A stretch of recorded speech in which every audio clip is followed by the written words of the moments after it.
আমরা শুকরিয়া আদায় করি যে আল্লাহ তাআলা আমাদেরকে সৃষ্টির সেরা জাতি মানব জাতি হিসেবে সৃষ্টি করেছেন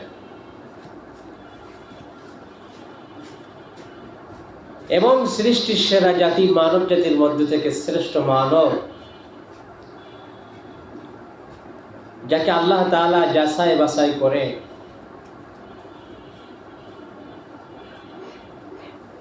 সমগ্র বিশ্ববাসীর জন্য, শুধু জিন এবং মানুষের জন্য নয়, আসমান জমিন সাগর সৈকত চন্দ্র সূর্য নক্ষত্র কুল কায়নাতের জন্য আল্লাহ তাআলা যাকে রাহমাতাল লিল আলামিন হিসেবে প্রেরণ করেছেন। আমরা সেই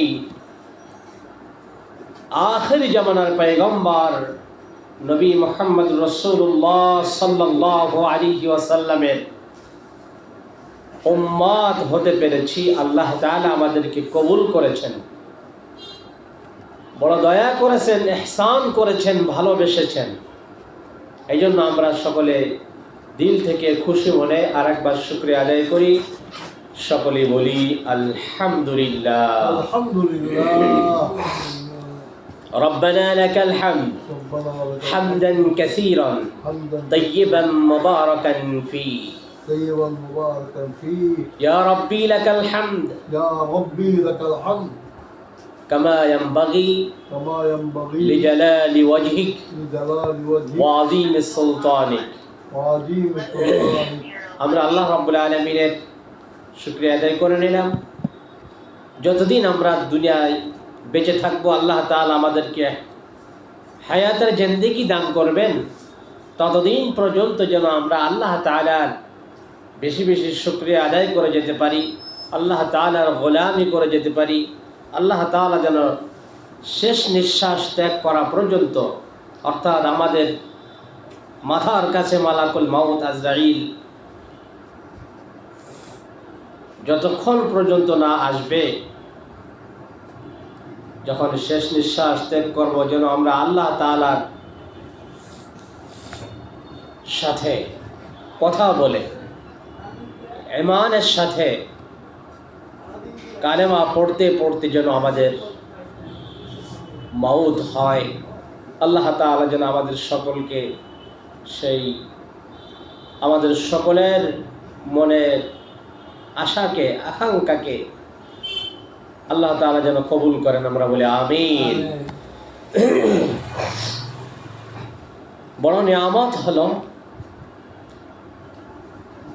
যে আল্লাহ তাআলা আমাদেরকে কোরআনুল কারীম পড়ার, বুঝার, যে আল্লাহ তাআলা সুযোগ করে দিলেন, ঈমানের উপরে টিকে থাকার তৌফিক দিলেন। আল্লাহ তাআলা আমাদেরকে সুস্থতার সাথে তার গোলামি করার তৌফিক দিয়েছেন। আল্লাহ তাআলা আমাদেরকে সুন্দর সুন্দর খাবারের ব্যবস্থা করেছেন। আল্লাহ তাআলা আমাদেরকে 3.5 হাত বডি কিভাবে সাজিয়ে দিয়েছেন, সে রব্বুল আলামিন ছাড়া আর কারোর দ্বারা এটা সম্ভব নয়। মায়ের গর্ভে আল্লাহ তাআলা আমাদেরকে রেখেছিলেন।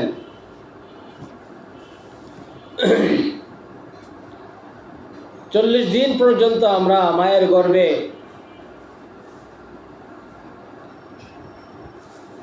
বীর্য রূপে আমরা অবস্থান করেছিলাম। 40 দিন পর্যন্ত রক্তের টুকরায়, রক্তের ফোঁটায় আমরা মায়ের গর্ভে অবস্থান করেছিলাম। আবার 40 দিন পর্যন্ত গোস্তের টুকরায় আমরা মায়ের গর্ভে অবস্থান করেছিলাম। এভাবে করে আল্লাহ তাআলা তিল তিল করে 40 দিন, প্রত্যেকটা 40 দিনে আল্লাহ তাআলা এক একটা আমাদের শরীরকে গঠন করলেন একটু একটু করে। আল্লাহু আকবার। প্রায় 10টি মাস আমার আপনার মা কত কষ্ট করেছে, গর্ভে ধারণ করেছে। কত মাকে হাঁটু দিয়া গুঁতা মেরেছি, পা দিয়ে লাথি মেরেছি, হাত দিয়া ঘুষা মেরেছি। আমরা ইচ্ছে করে না মারলেও আমাদের অজান্তে, আমরা বুঝি নাই, কিন্তু মা তো ব্যথা অবশ্যই পেয়েছে, ঠিক কিনা? আমরা তো ছোট মানুষ, মায়ের গর্ভে যখন আল্লাহ তাআলা আমাদেরকে 6 মাসের সময় রুহু দান করলেন, তখন আমরা নাড়াচাড়া করেছি, হাঁটু দিয়া গুঁতা মেরেছি, পা দিয়ে লাথি মেরেছি, মাথা দিয়ে ধাক্কা মেরেছি। আমরা বুঝি নাই, কিন্তু মা তো বুঝেছে, মা তো ব্যথা অবশ্যই পেয়েছে। পেয়েছে কিনা? অবশ্যই। মা ব্যথা পেলেও মা কিন্তু কষ্ট পান নাই, ব্যথা পেলেও মন থেকে কষ্ট পান নাই, রাগ হন নাই, আনন্দের সাথে আমাকে আপনাকে মা কত কষ্ট করে গর্ভে ধারণ করেছে। আল্লাহ তাআলা কুদরতি ভাবে আমাদেরকে কিভাবে ওখানে খাওয়ার ব্যবস্থা করলেন আমরা জানতাম না। আমাদের তো কোনো অস্তিত্বই ছিল না, আল্লাহ তাআলাই বলে দিয়েছে সূরা দাহরের ভিতরে, হাল আতা আলাল ইনসানি হিনুম মিনাদ দাহরি লাম ইয়াকুন শাইআম মাযকুরা। আল্লাহ তাআলা বলছেন, হে মানুষ, হে ইনসান, আমাদেরকে আরবি ভাষায় কি বলা হয়? ইনসান বলা হয়। আল্লাহ বলতেছেন যে হে ইনসান, হে মানুষ, তোমাদের তো এক সময় কোনো উল্লেখযোগ্য কোনো বস্তু হিসেবে তোমাদের কোনো পরিচয় ছিল না, তোমাদের কোনো অস্তিত্বই ছিল না, কোনো বস্তু হিসেবে পরিগণিত তোমরা ছিলে না। আল্লাহ তাআলা বলতেছে, তোমাকে আমি তিল তিল করে মায়ের পেটে বড় করেছি, তোমার মা কত কষ্ট করে তোমাকে গর্ভধারণ করেছে। হে বান্দা, সেই মায়ের সঙ্গে কেমনে কুফরি করো? আল্লাহ রাব্বুল আলামিন এত ভালোবাসেন আমাদেরকে যে আল্লাহ তাআলা তার পাপী বান্দাদেরকে ডাকেন, আয় আয় হে আমার বান্দা বান্দিরা, আমার কাছে ক্ষমা চা, মাফ চা। আমরা দুনিয়ার মধ্যে যেই মা আমাকে আপনাকে 10টি মাস প্রায় গর্ভ রেখেছে, পেটের ভিতরে রেখেছে, সেই মার সঙ্গে, জন্মদাতা বাবার সঙ্গে যদি আমরা বেয়াদবি করি, নাফরমানি করি, আমাকে কষ্ট দিয়ে থাকি, তাহলে সে মা বাবা কিন্তু কখনো বলে না এ আমার ছেলে আয় আমার কাছে মাফ চা, আমি মাফ করে দেব। এরকম কিন্তু মা বাবা বলে না। কিন্তু না বললেও আমাদেরকে আল্লাহ তারা আদেশ করেছেন মা বাবার কাছে মাফ চাওয়া, মা বাবার জন্য দোয়া করবা, পিতামাতার জন্য ক্ষমা চাইবা, এবং কোনো অন্যায় হলে তাদের কাছে মাফ চেয়ে নিবে। কিন্তু আল্লাহ তাআলা ডাকে গুনাহগার বান্দাদেরকে যে আসো, নাফরমানি করছো, অন্যায় করেছো, গুনাহ করেছো, খুন করেছো, ধর্ষণ করেছো, চুরি করেছো, ডাকাতি করেছো, আয় আয় আমার বান্দা আমার কাছে ফিরে আয়, আমার কাছে মাফ চা, আমি আল্লাহ তোদেরকে মাফ করে দেব। সুবহানাল্লাহ। তাহলে দুনিয়ার মধ্যে সন্তান যদি মা বাবার সাথে অন্যায় করে, বেয়াদবি করে, রাগ করে দূরে চলে যায় সন্তান, ওই মা বাবা বলে না যে বাবা আয় আমার কাছে মাফ চা, আমি তোকে মাফ করে দেব, এরকম বলে না, বলে? কিন্তু আল্লাহ তাআলা বলছেন, কি বলছেন? قل يا عبادي الذين أسرفوا على أنفسهم لا تقنطوا من رحمة الله إن الله يغفر الذنوب جميعا إنه هو الغفور الرحيم।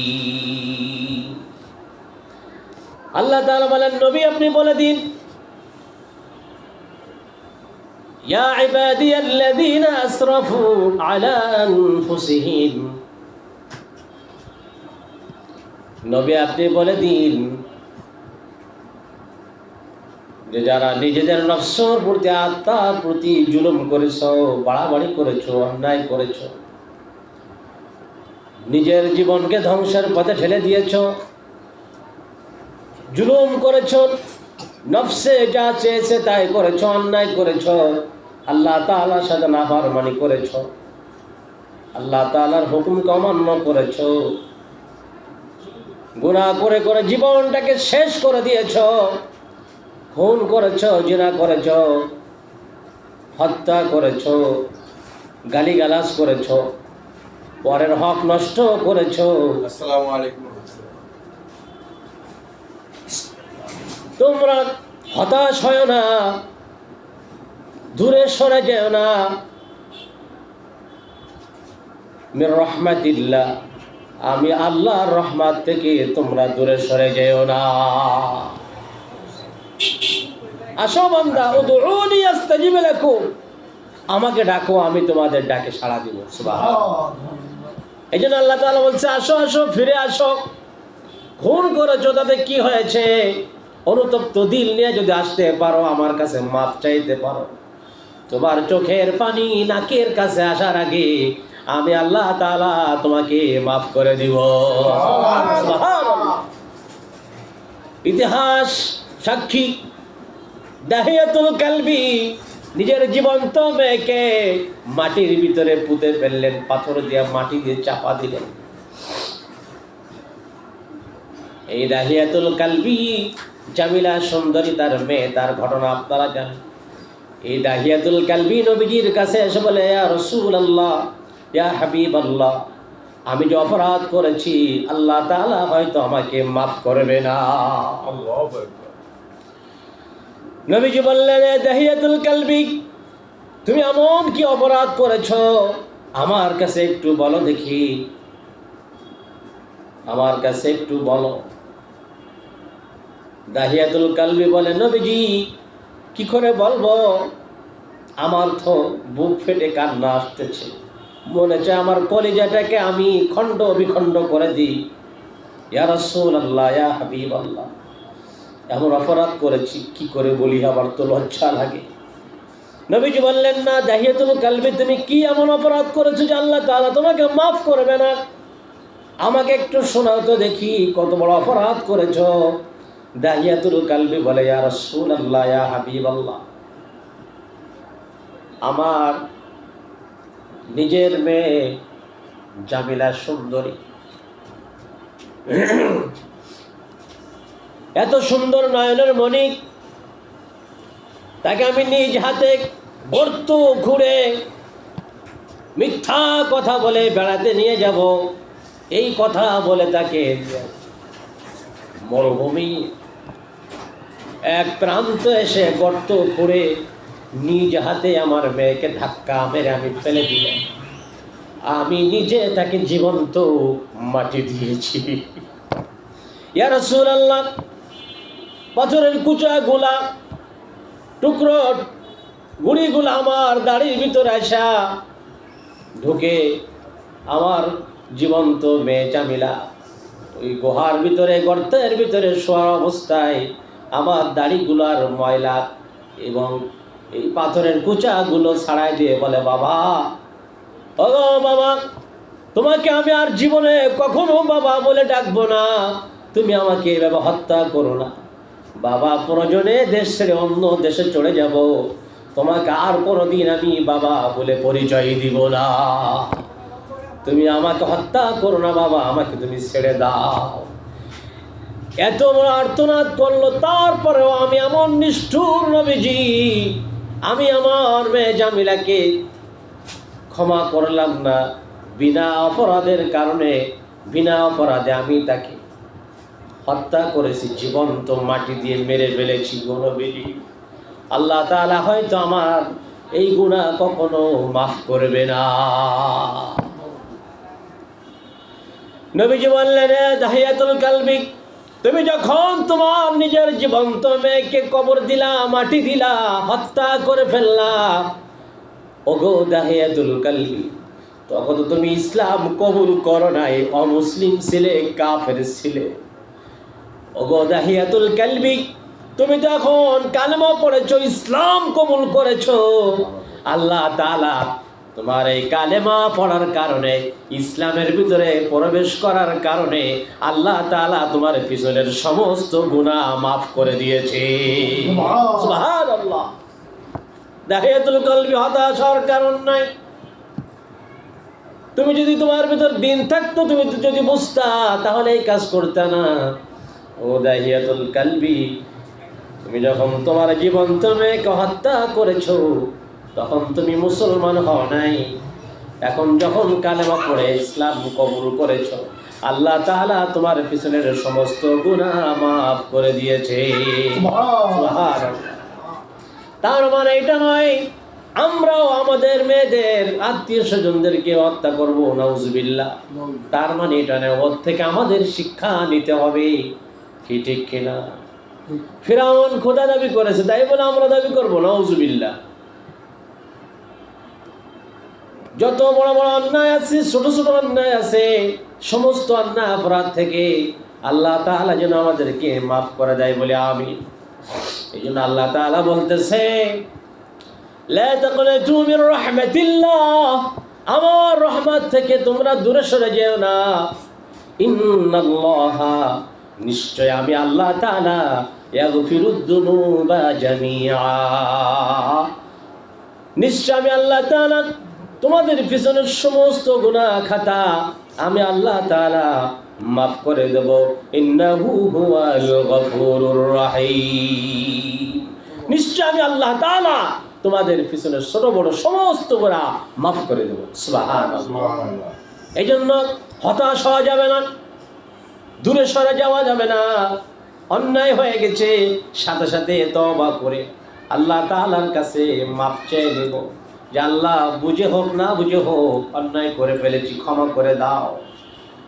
ও মাবুদ, পিতা মাতা তো দুইজন, মা যদি রাগ করে বাবার পাশে দাঁড়ানো যায়, বাবা যদি রাগ করে মার পাশে এসে আবার দাঁড়ানো যায়। তারা তো দুইজন, তুমি তো একা। তুমি ছাড়া আমাদের আর কোনো মাবুদ নাই, ইলাহ নাই, আইন দাতা নাই, বিধান দাতা নাই, রিজিক দাতা নাই, হায়াত দাতা নাই, শক্তি দাতা নাই। তুমি সব কিছুর মালিক আল্লাহ। তুমি যদি তোমার দরবার থেকে আমাদেরকে ভাগাইয়া দাও, আমাদের যাওয়ার কোনো আর রাস্তা থাকবে না। ঠিক কি না? এই জন্য আল্লাহ তাআলার রহমত থেকে নৈরাশ হওয়া যাবে না। হাদিসের মধ্যে আসছে, নবীজি বলেছেন, কারো যদি জমিন বরাবর অপরাধ থাকে, অন্যায় থাকে, গুনাহ থাকে, আল্লাহ তাআলা আসমান বরাবর রহমত দিয়া তাকে ঢেকে দেয়। সুবহানাল্লাহ। এই জন্য গুনাহ করার শক্তি আমাদের যতই থাকুক না কেন, তার চাইতে কোটি কোটি গুণ দয়া মায়া আল্লাহ তাআলার রয়েছে। ঠিক কিনা? এই জন্য আল্লাহর রহমত থেকে দূরে সরে যাওয়া। অনেকে মনে করে, আরে আমি তো যে অপরাধ করেছি, হয়তো আল্লাহ আমাকে আর মাফ করবে না। ওরে ভাই, মাফ চাইতেই থাকেন, মাফ চাইতেই থাকেন। আল্লাহ তাআলা যদি কবুল করে নেন, তাহলে নিষ্পাপ হয়ে যাবে। নিষ্পাপ হয়ে যদি কবরে যাওয়া যায়, বিনা হিসাবে আল্লাহ তাআলা জান্নাত দিয়া দিবে। সুবহানাল্লাহ। এই জন্য আসুন, আল্লাহ তাআলা বড় দয়া করে, মায়া করে, ইহসান করে আমাকে আপনাকে সৃষ্টির সেরা জাতি, মানব জাতি হিসেবে সৃষ্টি করেছেন, রাহমাতাল লিল আলামিন, যাকে আল্লাহ তাআলা গোটা বিশ্ববাসীর জন্য রহমত স্বরূপ পাঠিয়েছেন। তেমনই নবীর উম্মত আমরা হতে পেরেছি। এই জন্য আমরা আরো একবার শুকরিয়া আদায় করি, বলি আলহামদুলিল্লাহ।